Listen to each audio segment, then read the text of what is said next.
Hi, everyone, and welcome to the Security Magazine video podcast. I'm your host, Ian Thornton-Trump, CISO for Hijack. And today, because Tristan is unavailable, we have an amazing Philip Ingram who is going to dig into the big issues with me. But first, I just want to say we're delighted to be back in Bloomsbury at the Friend at Hand pub. And of course, this is a live recording, so anything can happen.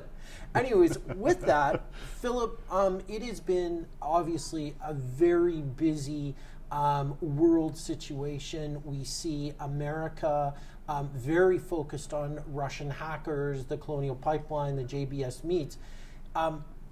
At the beginning of this, we talked a little bit about how America seems so Russia-phobic right now that they seem to be giving Southeast Asia and the Chinese a pass. Do you feel that's the case?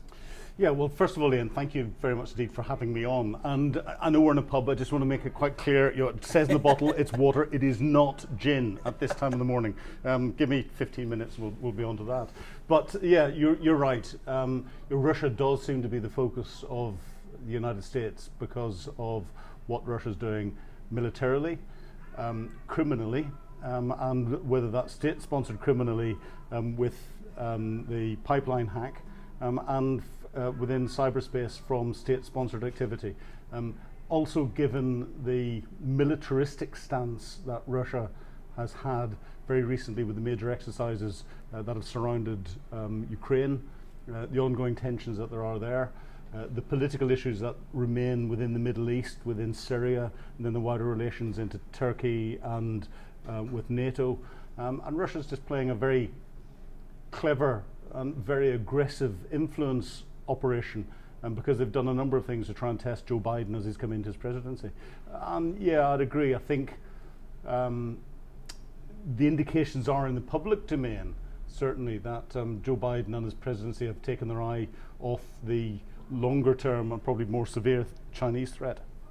Yeah, and I mean, obviously there was a big announcement, I think it was yesterday, that the United States had seized the Bitcoin that was used in the dark side ransomware attack. To me, I felt this was a non-event. I mean, it was great, and $2.3 million comes back, to that business. Maybe it was unsure exactly how that was going to happen. It being evidence as part of an ongoing investigation. But my thoughts are 2.3 million seems to be a drop in the bucket in terms of the overall growth of ransomware, which has been suggested to be in the billions of dollars of damages to the economy. Why are we so excited about this small seizure? Well, there's a lot in what you said there. Ransomware is certainly the biggest threat. Yes, tick. State-sponsored ransomware, huge. In what's going in. If it's coming from Russia or China, Russia's probably trying to use it to have a false flag mechanism to come in and steal your secrets, military and political. China's probably trying to do the same from a false flag perspective, but also to steal your intellectual property. And whenever they're after money, in many cases, it's either a Russian, Ukrainian, North Korean criminal gang that's in there. And remember, North Korea uses cryptocurrencies as its primary method of being able to buy exports on the illegal black market and get them in.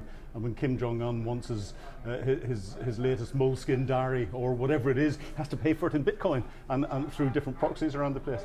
But the seizure of the servers that had the ransomware bitcoins on them by the FBI, and it only just happened yesterday, so the full details are still coming out and still emerging.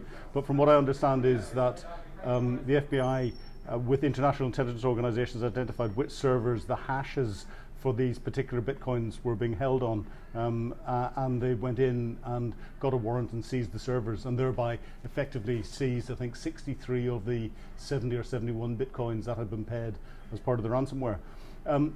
That in itself, I think, is quite significant, because there's a myth out there that Bitcoin, cryptocurrency, and all the rest of it is this anonymous currency that's used completely for illegal activity. As soon as someone mentions it, it has to be associated with the dark web, and you can never find out what's going on. What people don't realize, and I think the security agencies and the policing agencies have only just woken up to this, that actually Bitcoin sits on what's called a public key blockchain. Well, a public key blockchain means that anyone who's on that chain has got the ability to go and look at any transaction that's on it. And the transactions are what are called immutable. So they can't be erased, they can't be changed. It's virtually impossible to produce a fraudulent capability. I'll never say never, but it's as close to never to produce a fraudulent transaction on there that can't be traced by anyone who's got the technology to do that. I don't think the criminals have realized that. They still think it's anonymous.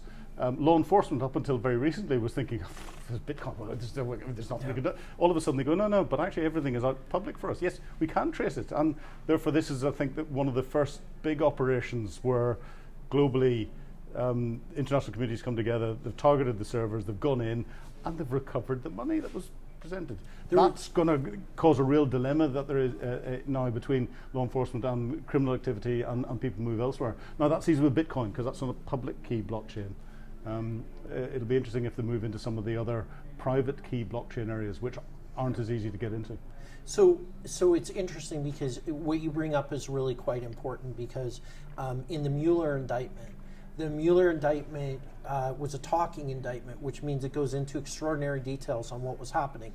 And one of the things to come out of that indictment was the fact that the Bitcoin purchases by the Russian operatives were traced back to the email accounts and then to the individuals. So you're 100% on the ball with the idea that if you have this information and you can match the person, you can find out what they bought, at what time they bought it, etc., and you can really piece it all together.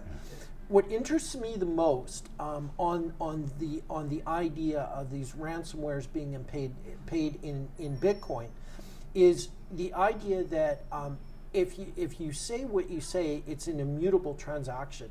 It really means that for the rest of your natural life, this transaction is hanging over you. Yep. So if you were a cyber criminal 10 years ago and they now have discovered your identity and your Bitcoin wallet in a subsequent investigation, completely unrelated, that goes into a database, and all of a sudden you're scooped up for something you did 10 years ago because they've managed to figure out the identity of and the owner of that wallet. So I think there's a long-term play here, and I think as time unfolds, we'll see more aggressive work done by law enforcement in terms of targeting this. One of the things, though, the common theme of the SolarWinds hack, the Mueller indictment, the JBS meets, and of course the Colonial Pipeline, it was American infrastructure rented from American providers that essentially are equipping the cyber criminals with this, with the ability to attack. What are your thoughts on, do you think the hammer of the United States Department of Justice is going to come down on these providers? I think we're going to see an increasing amount of legal oversight as to what's going on in cyberspace. What you described about the immutability of a Bitcoin transaction, actually you could describe about anything that anyone's ever put on the internet at any stage, because people think they've deleted it, they think it's gone, but actually it will exist somewhere. Everyone should visit the Wayback Machine and put in their favorite website or their own personal website from 5 or 6 years ago, and it will live on in infamy. And therefore, as law enforcement suddenly realizes that and gets its own technology to be able to exploit the data that's in there and apply the tools, because the amount of data that's in there is such that unless they can target it in a very careful way, there's no processing system big enough to be able to go through it and find what you want. So it's hidden in volume rather, and that's keeping it out of sight. But as processing gets better, as law enforcement becomes more knowledgeable, as they get greater access to artificial intelligence tools to help them get in and sift through the data and find it, yeah, there's going to be a lot more coming out. And we're seeing that from a lot of the open source sensationalization organizations that are out there. You know, we've just had and I'm not a cricket fan, an English cricketer, for something that he posted on social media when he was 16, forced him to be taken off the English cricket team. And apparently today there's a second one that's going through. That shows the immutability of a lot of stuff that could be embarrassing. And you know, the things that I said when I was 15, 16, thank God the internet didn't exist, and it couldn't sit there. So there's a bigger issue. And I think law enforcement are just suddenly realizing that actually, if they invested a greater percentage of their effort into working out what's going on in wider cyberspace, infospace, and all the rest of it, they could get a greater understanding, and that's going to help them solve a lot of the bigger bits of criminal activity. One of the great difficulties with that is the automatic transnational nature of a lot of the transactions that are going on, and therefore it's great if you as PC digital plod in the Metropolitan Police are tapping away and going, yeah, I can do this, but a lot of the stuff that's coming into your computer and is affecting the people that you are trying to protect is coming in from overseas. So automatically you've got real legal issues in trying to work into different countries, and that's being helped by some international groupings. For example, Europol are a big lead on behalf of Interpol and all the rest of it within Europe, but that only ties in Europe. And you can't get a lot of different nations to agree what is right and what is wrong, and what's the definition of cyber fraud in Africa compared to cyber fraud in Europe compared to it in North America. And part of the reason behind that is that the technology has advanced so fast, the technology is out there and people are using it. The legal system and the laws that are backing it haven't. Yeah, and the laws that are backing it are still, based on 1854. We look at the UK. The Computer Misuse Act in the UK was written in 1990. That's right, and things have changed considerably, and they are now trying to review. There's a government committee that is taking public commentary, and I think it closes today on that very issue. The other sort of area, and you touched on it with your legal analysis. Recently, within the last 3 weeks or so, there's a UK High Court decision that decided that Bitcoin was actually defined as property under British common law, and that property can be seized. The challenge here was they wanted to seize a Bitcoin wallet, which I guess if it's hosted at an exchange, you could facilitate that. But if it's a wallet on a particular person that it's not being held on behalf of, it's going to be impossible to seize that wallet. There's no saying my mother used to say, the impossible, the difficult you do once, impossible takes a little longer. So if you can identify the wallet and you can identify the server and where that wallet is held, you can get a court order, whether it be a national or an international court order, very quickly to be able to seize that. You're right, if it's distributed, or it's very difficult to try and get or if it's an offline wallet. Or if it's an offline wallet, it's more difficult to try and identify. But that just means you need other layers of investigation. At some stage, the person who owns that will want to interact from the real world and use that digital asset to purchase something. To type something into the digital asset that puts it into cyberspace, and then get it back out again, so that they can get their fiat currencies to go off and wander and buy things, rather than leave this trail of little immutable digital transactions around the place.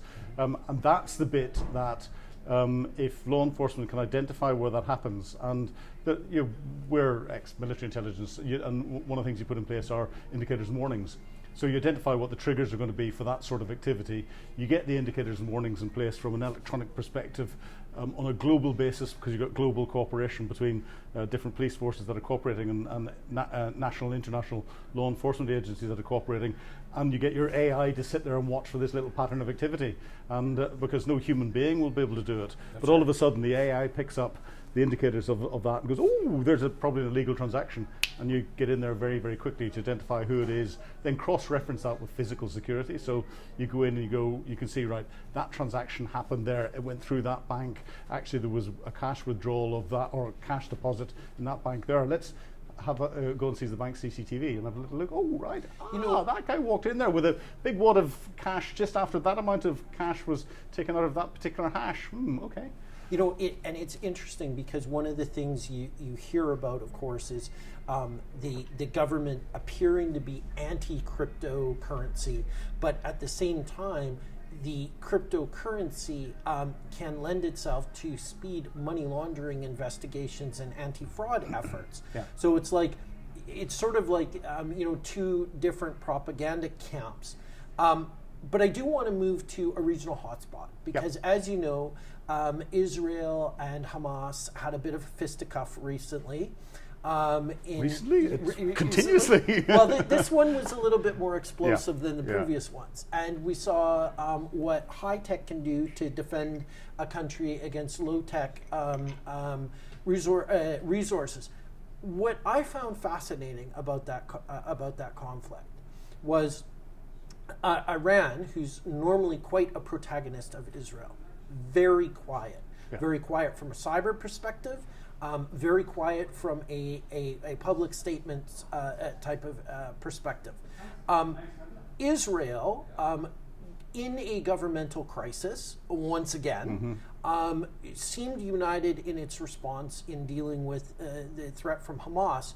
But my view is the intractable statements from the leadership of the Palestinians that wouldn't answer the question of whether or not Israel has a right to exist. It seems to me that all the cybers in the world and all the kinetic activity in the world isn't going to solve the Middle East problem between Israel and Palestine. I guess my question is, do you think Iran is now contained in terms of its influence?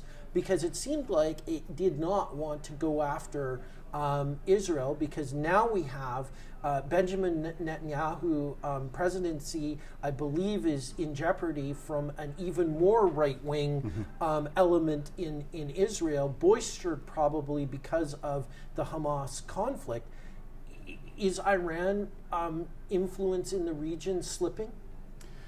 I don't think so. I think Iran's focus is elsewhere. In that we've got effectively what's going on in the Middle East is a Sunni Shia proxy war, a Sunni Shia civil war, with Iran on one side and Saudi Arabia on the other side. So the playground at the moment is Yemen, and we're seeing Iran focusing in there. And I don't think it's got the resources to properly try and focus in on any potential threat from Israel. And I think Iran's been put in its box slightly.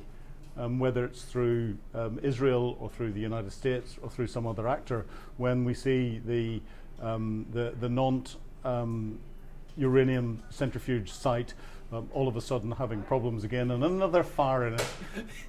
The explosion of the month. Club, yes, and right? and then recently we've just seen Iran's largest warship suddenly catch fire in the Gulf and sink. On the same day, a huge Iranian oil refinery just burst into flames. It's very, very careless indeed. But you recognise that one of the major targets on the Russian target into the United States and elsewhere is into critical national infrastructure. From a state perspective, states are trying to influence what's going on in critical national infrastructure using cyber weapons to cause physical damage. And I think I'm not saying that the Iranian ship or the Iranian oil refinery or anything else catching fire was anything to do with that, but it's of a pattern that's going on. Definitely. Iran's response to all of this, and in through Saudi, is with the use of increasing Iranian technology, in particular drones, UAVs, and all the rest of it, to physically attack capability inside cyber and attack Saudi oil infrastructure. But then they did a version 2 of the Stuxnet whenever they took Saudi Aramco down a few years ago, which resulted in Saudi Aramco having to replace every single computer that they had in the whole of the business. Again. And therefore, I think there's just the focus that's there. Why is that? Well, why did Israel suddenly concentrate on Hamas at that particular time? I'd put it down to internal Israeli politics. Netanyahu is in a very difficult position. He could see that he had the real potential to be ousted. And remember, if he gets ousted, he's on criminal charges at the moment. So he will end up in prison if he's found guilty. And therefore, he wanted to do anything and everything to try and keep himself in power. One of the ways that people in influential positions do that is they cause a war with their neighbour. A manufactured crisis correct. is a great opportunity. And actually, it's done a couple of things. It showed the power of information and propaganda and the ability to use that into physical conflict, because they manipulated the press, that's propaganda, to turn around and say that they were going to physically invade Palestine, had their tanks on the edge and called the press up to take photographs of it. So what did Hamas do? Hamas then moved into its pre-prepared tunnels, so that as the Israelis came in, they could pop up and start to attack them. The Israelis knew that that was what their tactic was. So effectively, what the Israelis had done in military terms was they separated the enemy from the civilian population into a recognised killing ground, and they killed them. And everyone jumped up and down and said, "Oh, it's terrible manipulation of the press." Hey, folks, press. That's what happens, and that's reality. That was one thing that is of interest in what's going on at the minute. The second is the Iron Shield and how that has protected from the rockets that Hamas has been firing into Israel. But it's using a sledgehammer to crack a nut. You're using a $1 million missile to stop a $1,000 missile. Yeah. But it's keeping people safe. What price people's lives? And the other thing that's coming out of it is it's demonstrating a technology that's going to make other people around the world go, "Oh shit, it's that good?" Right. And we can see that coming out in the language. There's just been a bit in the British press about the Argentinians able to invade the Falkland Islands because we haven't deployed our latest Iron Shield capability down there. So the language has come across completely spurless and inaccurate and poorly researched report. But again, I think some information was probably given out by the UK MOD to deflect itself from the armoured vehicle debacle that's going on. So everyone's playing at this, manipulating the market from an information perspective. I mean, you are an outspoken critic, I think, but a critic that also tries to look at the pragmatism and practicality of UK MOD. I would say it's interesting because I think the UK right now is struggling for an actual mission for their armed forces. They were recently told that perhaps the Royal Navy should take over border security duties, which is not the role of a naval force by any stretch of the imagination. One more big topic that we need to get into. Recently, as you know, there was a journalist on a plane flying around Europe, and the Belarusian government basically phoned up said plane and said, "There's a bomb, and we need you to divert to the capital of Belarus," despite the fact that the destination of that particular flight was closer. So that's all fine. Apparently, it landed, and the journalist and his girlfriend were arrested. It should be noted that there were 4 actual Belarusian security services agents identified as KGB, which I thought was a bit weird, on the plane with this guy. So my question here is, if they had him already followed and they wanted to kind of influence his particular situation, why do it this way and incur the wrath of the entire EU, basically be made persona non grata, and your airspace cleared? What was the end game here? Because sure, you've appeased Putin, but what the hell does that do for you? It's an interesting one, and especially Belarus. I don't think Belarus and Lukashenko and all the rest of it think the same way as we do.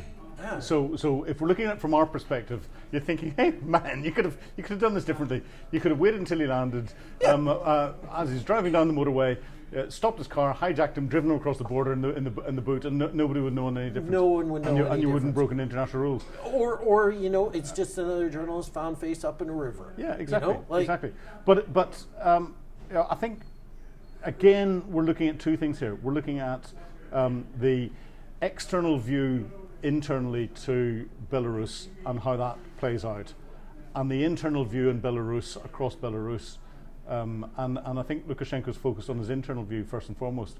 And therefore what he's doing is he's showing to his people, who lots of them demonstrating in the streets and all the rest of it, that actually, the rules-based society that's out there internationally, he doesn't give a stuff about. I think he leveraged it. Personally, it's like, I think that journalist was tempting fate by being anywhere near Belarus, because Belarus would well be in its rights to say this guy has been involved in criminal acts, could be traitorous behavior, could be anything you want under Belarusian law. Yeah. And once you have that Interpol red notice, well, guess what? That guy's going to be arrested and deported. Well, yeah, it's interesting. Red notices, Russia uses Interpol red notices a lot.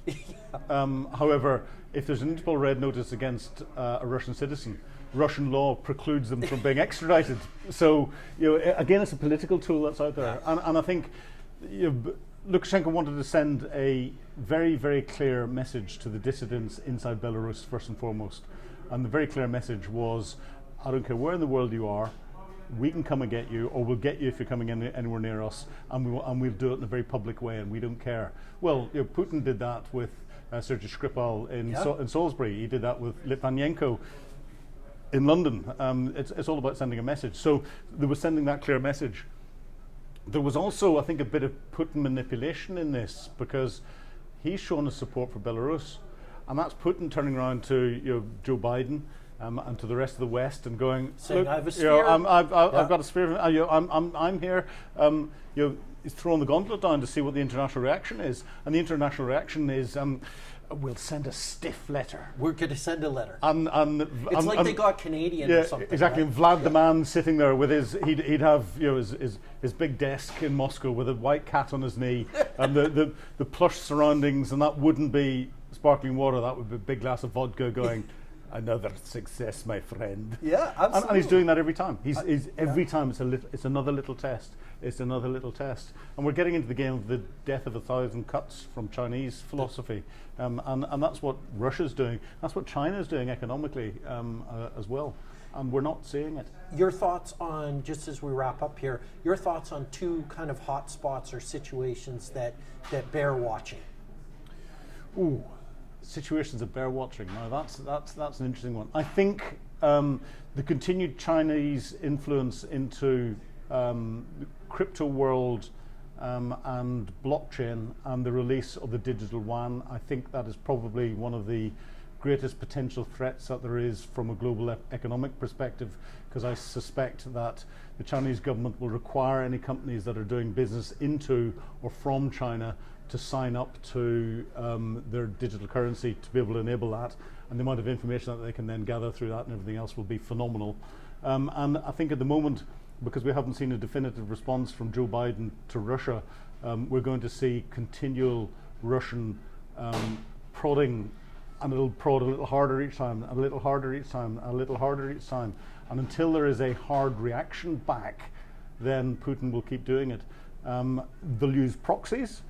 They'll do it directly, but there'll be a lot of that. And a third one, if I may, because the continuation of the proxy war, the Sunni Shia civil war that's going on in the Middle East, there's no sign of that ending easily, and that's going to continue to occupy and focus us, and will have a wider influence on global terror, but not from just providing terrorists, but also stimulating greater right-wing responses that there are in different countries, and that in itself will lead to my fourth area of concern, which is greater nationalistic polarization, and therefore a greater move to the far right in politics. And the worst case scenario for that would be potentially the breakup of the EU.